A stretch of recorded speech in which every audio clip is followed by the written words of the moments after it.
ഈ ഷാഫി പറമ്പിന്റെ ആരോപണങ്ങൾ നിഷേധിക്കുകയാണ് പോലീസ് ഉദ്യോഗസ്ഥനായ അഭിലാഷ് ഡേവിഡ്. തനിക്ക് സസ്പെൻഷൻ മാത്രമാണ് ഉണ്ടായിരുന്നതെന്നും സസ്പെൻഡ് ചെയ്തവർ തന്നെ തിരിച്ചെടുത്തെന്നും അഭിലാഷ് ഡേവിഡ് റിപ്പോർട്ടറിനോട് പറഞ്ഞു.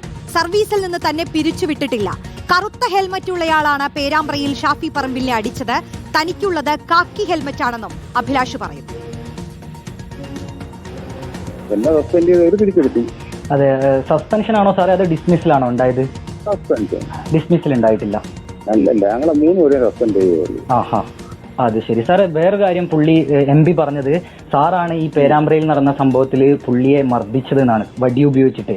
നിങ്ങൾ ശ്രദ്ധിച്ചു നോക്കിയ ഒരു കറുത്ത ഹെൽമെറ്റ് വെച്ചവനാണ് അടിക്കുന്നത്. എന്റെ ഒരു കാക്കി ഹെൽമെറ്റ് ആണ്. ഞാൻ ഒറ്റയ്ക്ക് നിൽക്കുന്ന ഒരു സ്റ്റില്ലുണ്ട്, അതിലും കാക്കി ഹെൽമെറ്റ് ആണ്. അടിക്കുന്നത് കറുത്ത ഹെൽമെറ്റ് വെച്ച ഒരാള്.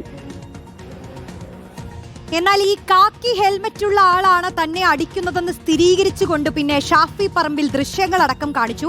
ഷാഫി പറമ്പിൽ പറഞ്ഞതും ഒന്ന് കേൾക്കാം. അതെ, കാക്കി ഹെൽമെറ്റിന്റെ വിഷ്വൽ ഞാൻ ഒന്നുകൂടെ കാണിച്ചു തരാം. പുള്ളി തന്നെ അത് പറഞ്ഞത് നന്നായി. നോക്കിയേ, ഇതാ കാക്കി ഹെൽമെറ്റ്. പുള്ളി പറഞ്ഞത് സത്യമാണ്. അത് സ്ഥിരീകരിച്ചതിന് പുള്ളിക്ക് ഒരു നന്ദിയും കൂടെ അറിയിക്കുന്നു. പട്ടികയിൽ പറയുന്നുണ്ട് Vadakara control room CI Abhilash David. Abhijith Muzhakkunnu ചേരുന്നു വിശദാംശങ്ങളുമായി. അഭിജിത്തിനോടാണ് അഭിലാഷ് ഡേവിഡ് സംസാരിച്ചത്. ഈ ഷാഫി പറമ്പിൽ ഉന്നയിക്കുന്ന ആരോപണങ്ങളോട് അദ്ദേഹം എന്താണ് പറയുന്നത്? സർവീസിൽ നിന്ന് പിരിച്ചുവിട്ടിട്ടില്ല, സസ്പെൻഷൻ മാത്രമായിരുന്നു എന്നാണ് പറയുന്നത്. മറ്റൊന്ന് ഹെൽമറ്റിന്റെ കാര്യം, അതിപ്പോൾ അഭിലാഷ് തന്നെ സ്ഥിരീകരിക്കുന്നു അല്ലേ?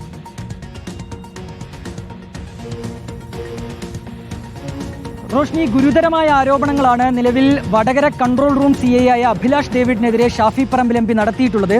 അതിലൊന്ന്, അദ്ദേഹം ഈ പേരാമ്പ്രയിൽ നടന്ന സംഘർഷത്തിൽ തന്നെ മർദ്ദിക്കുന്നതിന് അഭിലാഷ് ഡേവിഡ് നേതൃത്വം നൽകിയെന്നതാണ്. മറ്റൊരു ഗുരുതരമായ ആരോപണം, ഇദ്ദേഹത്തെ നിരവധിയായ ആരോപണങ്ങൾ കാരണം സർവീസിൽ നിന്ന് പിരിച്ചുവിട്ടതാണ്. അതിനുശേഷം എങ്ങനെയാണ് ഇദ്ദേഹം തിരിച്ചു കയറിയത് എന്നുള്ളതാണ്. മൂന്നാമത്തെ ഒരു ആരോപണം, ഇദ്ദേഹത്തിന് CPIM ബന്ധമാണ്. ആ ബന്ധത്തിന്റെ അടിസ്ഥാനത്തിലാണ് ഇദ്ദേഹത്തെ സർവീസിലേക്ക് തിരിച്ചെടുത്തത് എന്നുള്ളതാണ്. ഏതായാലും ഈ ആരോപണങ്ങളെല്ലാം നിഷേധിക്കുകയാണ് അഭിലാഷ് ഡേവിഡ്. അദ്ദേഹം പറയുന്ന ഒരു പ്രധാനപ്പെട്ട മറുപടി, തനിക്ക് സസ്പെൻഷൻ നേരിട്ടിട്ടുണ്ട്. അത് ഈ 2023 നടന്ന ഒരു സംഭവത്തിന്റെ അടിസ്ഥാനത്തിലാണ്. അന്ന് അദ്ദേഹം ശ്രീകാര്യം SHO ആയിരുന്നു. അന്ന് ലൈംഗികാതിക്രമ കേസുമായി ബന്ധപ്പെട്ട് ഒരു യുവതി പരാതി നൽകുന്നു. ആ പരാതിയിൽ കൃത്യമായ ഇടപെടൽ നടത്തിയിട്ടില്ല എന്ന് അഭിലാഷ് ഡേവിഡിനെതിരെ ആരോപണം ഉയർന്നതിന്റെ പശ്ചാത്തലത്തിലാണ് അന്നത്തെ കമ്മീഷണർ അദ്ദേഹത്തെ സസ്പെൻഡ് ചെയ്യുന്നത്. ഏതാണ്ട് 9 മാസത്തോളം അദ്ദേഹം സസ്പെൻഷനിലായി പുറത്തിരിക്കുന്നു. പിന്നീട് ട്രൈബ്യൂണലിനെ സമീപിച്ചാണ് അദ്ദേഹം ഒരു അപ്പീൽ നൽകുകയും അതിനുശേഷം അദ്ദേഹത്തെ തിരികെ സർവീസിൽ പ്രവേശിപ്പിക്കുകയും ചെയ്യുന്നത്. അതായത് അദ്ദേഹത്തിന്റെ പുറത്താക്കൽ നടപടികൾ അത് പൂർത്തിയാക്കിയിട്ടില്ല എന്നുള്ളത് തന്നെയാണ് നമുക്ക് ലഭിക്കുന്ന വിവരം. അതിൽ അദ്ദേഹം കൃത്യമായി മറുപടി പറയുന്നു. തന്നെ സസ്പെൻഡ് ചെയ്തിട്ടില്ല, തന്നെ ഡിസ്മിസ് ചെയ്തിട്ടില്ല. തന്നെ ആരാണോ സസ്പെൻഡ് ചെയ്തത് അവർ തന്നെ തിരികെ ജോലിയിലേക്ക് പ്രവേശിപ്പിച്ചിട്ടുണ്ട്. താൻ ആദ്യം കോഴിക്കോട് കൺട്രോൾ റൂമിലേക്കാണ് വരുന്നത്. പിന്നീട് താൻ വടകര കൺട്രോൾ റൂമിലേക്ക് CI ആയി ചുമതലയേൽക്കുകയും ചെയ്തു. അതാണ് അദ്ദേഹത്തിന്റെ ആദ്യത്തെ മറുപടി.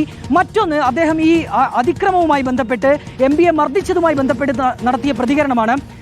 അഭിലാഷ് ഡേവിഡ് പറയുന്നത്, താൻ ഈ ഭാഗത്തായിരുന്നില്ല, അതായത് ഷാഫി പറമ്പിൽ MPക്ക് മർദ്ദനമേറ്റ ഭാഗത്തായിരുന്നില്ല തനിക്ക് ഡ്യൂട്ടി നിശ്ചയിച്ചിരുന്നത്, മറിച്ച് മറ്റേ ഭാഗത്താണ്. അവിടെ LDF പ്രവർത്തകരായിരുന്നു പ്രകടനം നടത്തിയിരുന്നത്. ആ ഭാഗത്തെ ഡ്യൂട്ടിയാണ് തനിക്കുണ്ടായിരുന്നത്. മറ്റു ഭാഗത്ത്, അതായത് ഷാഫി പറമ്പിൽ MPക്ക് മർദ്ദനമേറ്റ ഭാഗത്ത് DYSP ഉൾപ്പെടെയുള്ള പോലീസ് ഉദ്യോഗസ്ഥരാണ് ഉണ്ടായിരുന്നത്. താൻ ധരിച്ചിരുന്നത് കാക്കി ഹെൽമറ്റാണ്.